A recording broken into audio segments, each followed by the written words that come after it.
नमस्कार। कैसे हैं? आप थोड़े शेल शॉक्ड लग रहे हो। ये कांग्रेस पार्टी ने क्या कर दिया, कैसे कर दिया? हाँ, अच्छा इसी के कारण है ये। अच्छा अच्छा, ज्यादा लोग आ गए। Okay okay. नहीं देखिए, आज हम अम, बड़ी इंपॉर्टेंट चीज के बारे में आपको कहना चाहते हैं।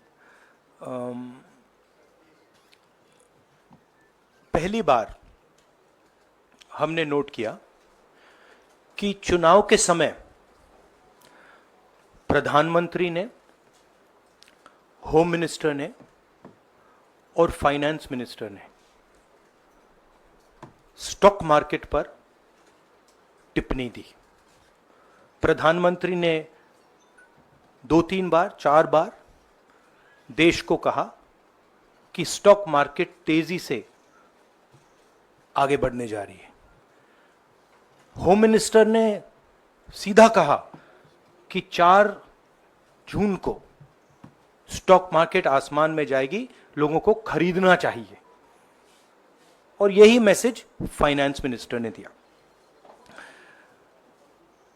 फर्स्ट, ये आज थोड़ा हम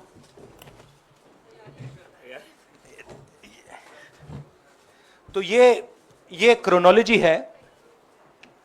अमित शाह कहते हैं बाय शेयर्स बिफोर 4 जून।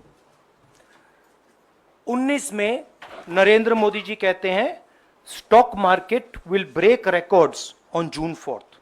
फिर 28 मई को रिपीट करते हैं। 1 जून मीडिया झूठे एग्जिट पोल रिलीज करती है। बीजेपी का ऑफिशियल जो इंटरनल सर्वे था वो उनको 220 सीट दे रहा था। तो ये इंफॉर्मेशन बीजेपी के लीडर्स के पास था। इंटेलिजेंस एजेंसीज ने 200 और 220 के बीच में सरकार को बताया था कि उनकी सीट्स आ रही हैं। 3 जून को स्टॉक मार्केट सारे रिकॉर्ड तोड़ देता है और 4 जून को खटाक से स्टॉक मार्केट अंडरग्राउंड चला जाता है। अगला स्लाइड दिखाइए जरा। ये देखिए, 31 मई massive stock activity, more than double what was there on 30th, more than double what was there on 29, 28। ये अनोमली देखिए। ये कौन लोग हैं? ये वो लोग हैं जो जानते हैं कि कोई ना कोई घपला हो रहा है। हजारों करोड़ रुपए यहां पे इन्वेस्ट हुए हैं, फॉरेन इन्वेस्टर्स ने इन्वेस्ट किए हैं। और उसके बाद 30 लाख करोड़ रुपए का लॉस होता है। किसका लॉस होता है? रिटेल इन्वेस्टर्स का लॉस होता है। तो ये जो आप देख रहे हैं हिंदुस्तान की स्टॉक मार्केट की हिस्ट्री का सबसे बड़ा स्कैम है। और इसके बारे में हम कुछ सवाल पूछना चाहते हैं। पहला सवाल, why did PM and HM give specific investment advice to the 5 crore families investing in the stock market? Is it their job to give investment advice? Second, why both interviews were given to the same media house owned by the same business group, which is also under SEBI investigation for manipulating stock market? Third, what is the connection between the BJP, the fake exit pollsters, and the dubious foreign investors who invested 1 day before the exit polls were announced and made a huge profit at the cost of 5 crore families? We demand a JPC into this. We are absolutely convinced that this is a scam. Somebody has made thousands of crores of rupees at the cost of Indian retail investors, and the Prime Minister and the Home Minister have given an indication to buy. And this is a criminal act. So we demand today a joint parliamentary committee to investigate this. मैं हिंदी में बोल देता हूं, प्रधानमंत्री ने देश की जनता को इन्वेस्टमेंट एडवाइस क्यों दी, और 5 करोड़ परिवारों को जो इन्वेस्ट करते हैं उनको प्रधानमंत्री ने, होम मिनिस्टर ने स्टॉक खरीदने का आदेश क्यों दिया। दूसरा, दोनों इंटरव्यूज जो किए गए थे वो अदानी जी के जो चैनल्स हैं उनको दिए गए थे, उन पर सेबी का इन्वेस्टिगेशन हो रहा है, तो उन चैनल्स का क्या रोल है। और बीजेपी के बीच में जो फेक एग्जिट पोलस्टर्स हैं और ये जो फॉरेन इन्वेस्टर्स हैं, इनके बीच में क्या कोई रिश्ता है, और अगर रिश्ता है तो क्या है। हम जेपीसी चाहते हैं, हम इन्वेस्टिगेशन चाहते हैं, और देश इसकी सच्चाई जानना चाहता है। धन्यवाद। शुक्रिया राहुल जी। साथियों, अभी अभी राहुल जी ने आपको स्पष्ट तरीके से क्रोनोलॉजी समझ लिया है। बार बार गृह मंत्री कहते थे अब क्रोनोलॉजी समझिए। आज राहुल जी ने देश को क्रोनोलॉजी समझाया है। इसके ऊपर अगर आपके सवाल हैं तो एक एक करके आप पूछेगा, एक एक करके पूछेगा। I haven't said the chronology in English, so I'll say the chronology in English. 13th May 2024, the Home Minister says, buy shares before 4th of June. This is a clear indication to retail investors and others to buy stock. 19th May, for the first time, and then repeatedly until the 28th May, the Prime Minister says that the stock market is going to break records on 4th June. Finally, on 1st June, completely fictitious exit polls are released. These investors are given a completely wrong impression. And on the 3rd of June, as we all know, the stock market breaks all records and then crashes on the 4th of June. Whoever has made money as the stock market rose and also as the stock market crashed. And we are interested in having a joint parliamentary committee, a JPC, to investigate the role of the Prime Minister, the role of the Home Minister, role of BJP members, and also those people who have done these fake exit polls. And finally, we want to understand who are the people, these foreign investors, who did these trades. So we want an investigation for that. शुक्रिया राहुल जी। हाँ संजय। राहुल जी, इससे पहले भी आपने Adani issue पे JPC पिछली लोकसभा में मांग की थी, तो क्या आप चाहेंगे कि ये इशू और हिंडनबर्ग इशू दोनों कंबाइन हो और दोनों की जांच हो? ये जो इशू है, this is a broader issue than just the Adani issue. It is connected to the Adani issue, but this is a much broader issue. This is directly the Prime Minister of India, Home Minister, who are privy to data on actual election results, who have IB reports, who have their own data, who are advising retail investors to buy stock on the 4th. This has never happened before. And by the way, the Prime Minister has never commented on stock market before this. This is the first time the Prime Minister has commented, very interestingly, and multiple times, one after the other, saying that stock market is going to boom, stock market is going to boom, stock market is going to boom. And at the same time, he has information that the exit polls are wrong. He has information that he knows what is going to happen because he has IB data and he also has his own party data. हाँ जी रवि। राहुल जी, मेरा सवाल यही है कि जी news ने भी ये सारी चीज बताई है जनता को कि कई चैनलों ने मिलकर ये सब चीज़ किया है, जिस तरह से एग्जिट पोल करके लोगों को गुमराह किया है, जिस तरह से शेयर बाजार में सारा कुछ हुआ है, जी न्यूज़ ने भी इस मामले को उठाया है और बताया है। और आपके कहने का सीधा अर्थ है कि अडानी को इसका फायदा उठाने के लिए किया गया है? नहीं, मेरा कहने का ये अर्थ है कि उसमें अदानी इन्वॉल्व हो सकता है, मगर ये अदानी से बहुत बड़ी चीज है। इसमें बीजेपी के सबसे बड़े नेताओं ने कहा है, रिटेल इन्वेस्टर्स को मैसेज दिया है कि आपको स्टॉक खरीदना चाहिए। उनके पास इंफॉर्मेशन थी कि एग्जिट पोल्स गलत हैं, उनके पास इंफॉर्मेशन थी कि बीजेपी को फुल मेजॉरिटी नहीं मिलने वाली है, और वो जानते थे 3 जून को और 4 जून को क्या होने वाला है। कितने का? 30 लाख, कितना 30 लाख करोड़ का नुकसान हुआ है? कितने का? 30 लाख करोड़ रुपए का नुकसान हुआ है और हजारों लाखों करोड़ रुपए का चुने हुए लोगों को फायदा हुआ है। और हम इंक्वायरी चाहते हैं प्रधानमंत्री पर, होम मिनिस्टर पर, जिन्होंने एग्जिट पोल किया उन पर, और ये जो फॉरेन इन्वेस्टर्स हैं उन पर। हाँ शेमिन,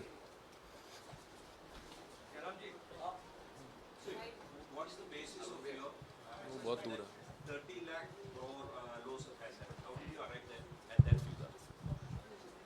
Do you want to explain?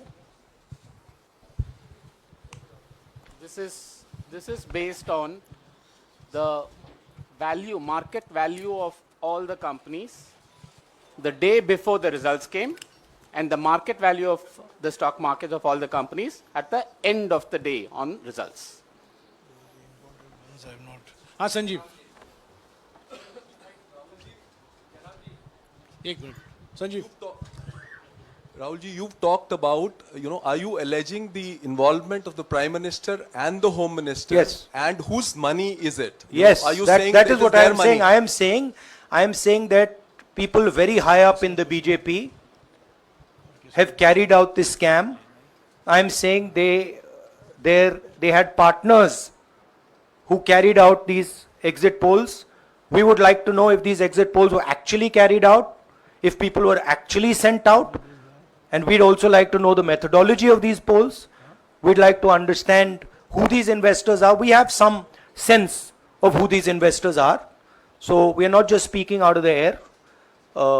We are confident that if an investigation is done, interesting things will be revealed.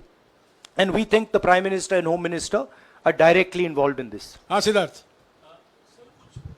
Companies की भी आपको लगता है जांच होनी चाहिए जिनके शेयर बहुत अप गए, जिनके सबसे ज्यादा शेयर खरीदे गए और जिनके शेयर उसके बाद में बीच में बेचे भी गए, तो उन कंपनीज का भी को भी इस दायरे में आना चाहिए, आपको लगता है?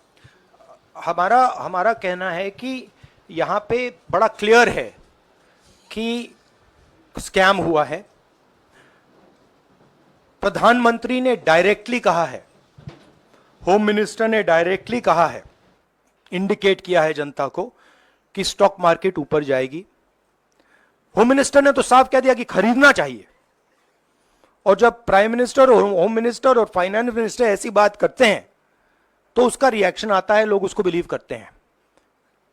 तो बिल्कुल क्लियर है कि इन 3 लोगों ने कहा है। यह भी क्लियर है कि इनको मालूम था कि रिजल्ट 400 का नहीं है, 300 का भी नहीं है। तो यह हम पता लगाना चाहते हैं, उसमें आप जो कह रहे हो वो भी शामिल है।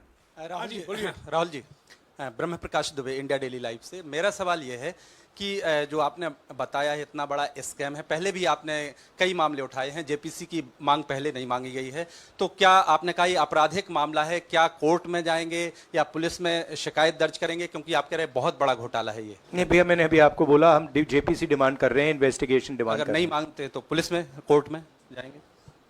जो भी करना है करेंगे, बट हम आपको ये इंफॉर्मेशन दे रहे हैं कि ये जो हुआ है ये नॉर्मल चीज नहीं है। इसमें प्रधानमंत्री ने इंडिकेशन दिया है, होम मिनिस्टर ने इंडिकेशन दिया है, फाइनेंस मिनिस्टर ने इंडिकेशन दिया है, अदानी जी के चैनल्स के थ्रू इंटरव्यूज किए हैं, और फाइनली लोगों ने इन्वेस्ट किया है, लोगों ने फाइनेंशियल एक्शन लिया है, कंपनीज ने शेयर खरीदे हैं। इसी विषय पर, इसी एक मिनट, इसी विषय पर इस स्टॉक मार्केट घोटाले पर ही हम सवाल ले रहे हैं। मौसमी, इसी विषय पर कीजिएगा बस। एक मिनट, आ रहा हूं यार, एक मिनट, राहुल जी, एक करके आ रहा हूं यार। राहुल जी, हम लोग ने पहले भी देखा है कि आप लोग ने कई बारी जब सेशन होता है तो सत्ता पक्ष और विपक्ष आमने सामने होता है, जेपीसी की मांग होती है और सेशन पे सेशन वॉश आउट हो जाते हैं और जनता का पैसा वेस्ट होता है। तो क्या आपको ये तो लगता है बीजेपी की लाइन है। तो क्या नहीं, मतलब जनता का पैसा के सेशन वाटर आप ऐसी टी शर्ट ले लो ना एक, मैं आपको दे दूंगा, जरूरत नहीं है। उनका वो सिंबल दे दूंगा आपको, ये राहुल उनकी जी, लाइन है। सवाल आपको पसंद नहीं आए वो अलग बात है, पर आपको किसी नहीं, के सवाल इस मुझे तरह बहुत से पसंद आ रहा है। इस तरह से उंगली उठाने की जरूरत नहीं है। आप चेक बहुत कर अच्छा लीजिए, लग रहा है, मुझे बोलिए। बीजेपी का बैच पहनने की आप जरूरत सवाल नहीं। पूछे ना, सवाल नहीं, आपको भी जयराम साहब ये बोलना नहीं, चाहिए, सवाल गलत पूछे, बात है। सवाल पूछे। मेरा बस ये सवाल था कि जेपीसी की मांग पे कई बारी कामकाज ठप हो जाता है, तो क्या आपको लगता है कोई और भी राह आप लोग सड़क की राह इख्तियार कर सकते हैं, क्योंकि ये आम आदमी का पैसा है। हम जनता को एक रियलिटी बता रहे हैं कि यहाँ पे क्लियरली एक स्कैम हुआ है। यहाँ पे प्राइम मिनिस्टर ने इंडिकेट किया है, यहाँ पे होम मिनिस्टर ने इंडिकेट किया है, यहाँ पे फाइनेंस मिनिस्टर ने इंडिकेट किया है। नॉर्मली बीजेपी की ये पोजीशन होती है कि जब भी हम कोई मुद्दा उठाते हैं तो हम पार्लियामेंट का टाइम वेस्ट कर रहे हैं। वही पोजीशन आपने अपनाई है, इसलिए मैंने आपसे कहा कि देखिए आप बीजेपी की पोजीशन ले रही हैं।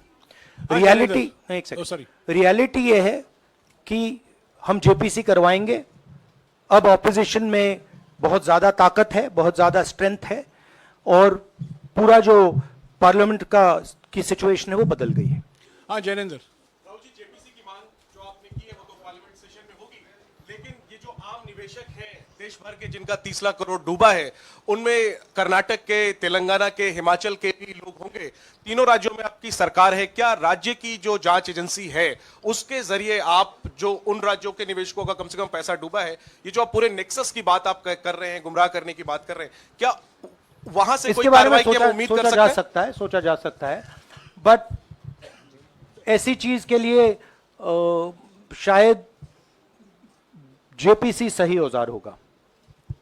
हाँ Ranjita, last question, Ranjita, okay, Mohit is asked, Ranjita यार आप पूछते रहे। मोहित चलो। आपको ऐसे सर मैं is upset with me. Sir मैं मोहित, आपने चमत्कार किया, पूछ लीजिए। सर मैं मोहित हूँ, न्यूज नेशन से। नहीं, जानता हूँ। सर लगातार पिछली घोटालों में भी आपने जेपीसी की बात की थी, आपने हर जांच की बात की और ये एक बड़ा घोटाला सामने आया, इसमें भी आप जेपीसी की मांग कर रहे हैं। कितनी उम्मीद है कि लोग जेपीसी की ये लागू करेंगे? आपको क्या लगता है कि ये जेपीसी लागू करने वाले, अगर नहीं करेंगे फिर क्या करेंगे आप लोग? नहीं, हम प्रेशर लगाएंगे, डालेंगे, बट मुझे लगता है कि जो पहले राजनीतिक सिचुएशन थी, जिस इंप्यूनिटी के साथ प्रधानमंत्री पहले काम करते थे, मुझे लगता है वो अब खत्म हो गया है, तो दूसरा नतीजा आएगा। राहुल जी, ये आखिरी है क्या और दो लेंगे? ये आखिरी है, आखिरी। नहीं, आखिरी हो गया, इन्होंने कह दिया आखिरी। ओके रंजीता।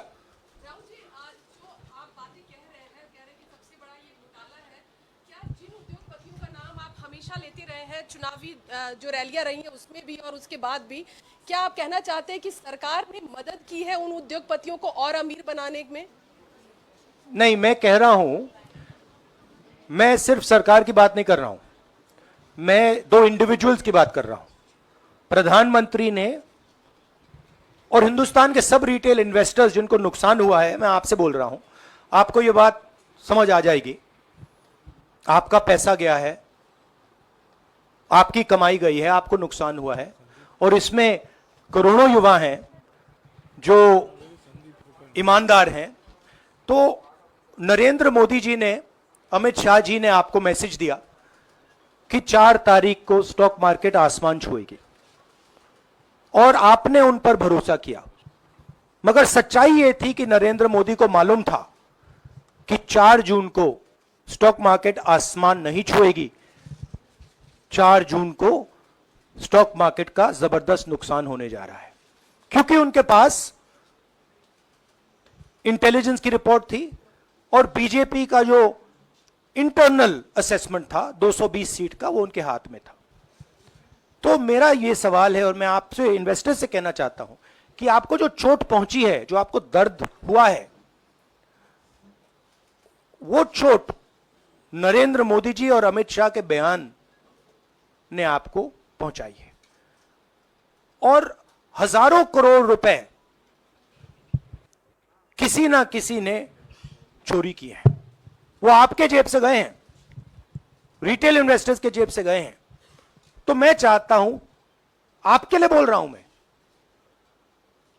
आपके लिए बोल रहा हूं कि इन्वेस्टिगेशन होना चाहिए, पता लगाना चाहिए कि प्रधानमंत्री जी ने, होम मिनिस्टर ने आपको यह गलत इंफॉर्मेशन क्यों दी, और ये कौन लोग हैं, इन्वेस्टर्स जो हैं, फॉरेन इन्वेस्टर्स हैं, जिन्होंने इस दिन फायदा उठाया। ये देखिए ग्राफ है, ये रेड चार्ट जो है, इसको देख लीजिए।